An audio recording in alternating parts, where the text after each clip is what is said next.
a friend of mine sent over pictures of this 2003 zinc yellow Terminator Cobra Mustang.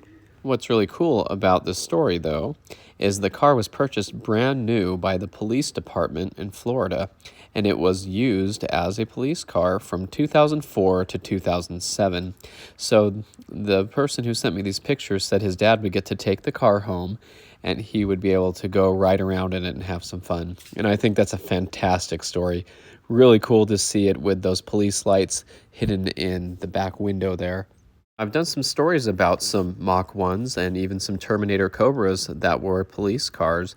And a lot of these cars were seized and used for police duty and then sold later. I actually was contacted by the owner of the Sonic Blue one, and he had told me the whereabouts of that car, although he doesn't want to be disclosed, and that's fine. We won't talk about where it is or anything like that.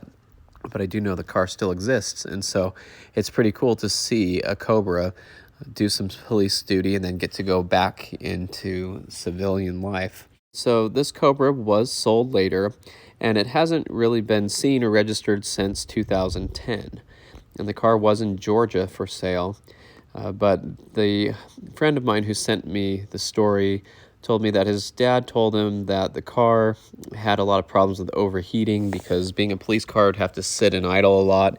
And even I don't like to let my supercharged cars sit and heat soak. And I know Ford does a good job when they test these cars and they put them through a lot of stuff like that. But in this case, it's an earlier '03 Cobra, so it's possible that it had the issues with overheating on cylinder 7 and 8. And I doubt the car would have had a head cooling mod or anything. It actually looked like it was still pretty stock, even the stock pulley.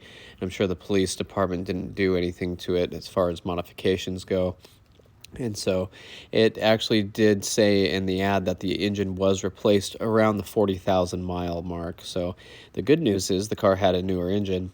And I'm not sure about the inside because the interior pictures aren't as good, but like in the case of the other Sonic Blue car, the center console had some drill holes in the dash where they had a computer mounted and things like that. So you can't really see that in the interior shots of this car. They're all taken in a dark parking garage. But it is pretty cool to see.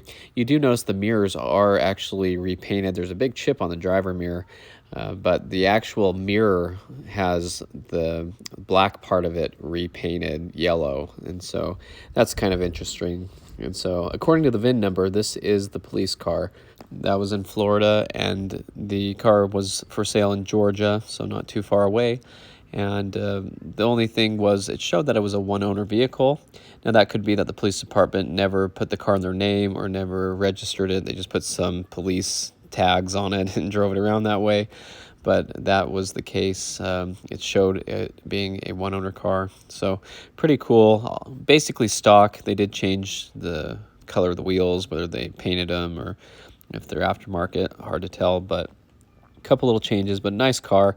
I think it was really neat to see. And I think zinc yellow is a fantastic color. I love it. And so there's the stock supercharger and intake and everything. So it should be a pretty good car with a stock tune on it and everything. So if you know anything about the car, leave that in the comments, because the last we heard the car was registered back in 2010 and nothing more. And so thanks for watching. I hope you enjoyed this video, and stay tuned for more Mustang content.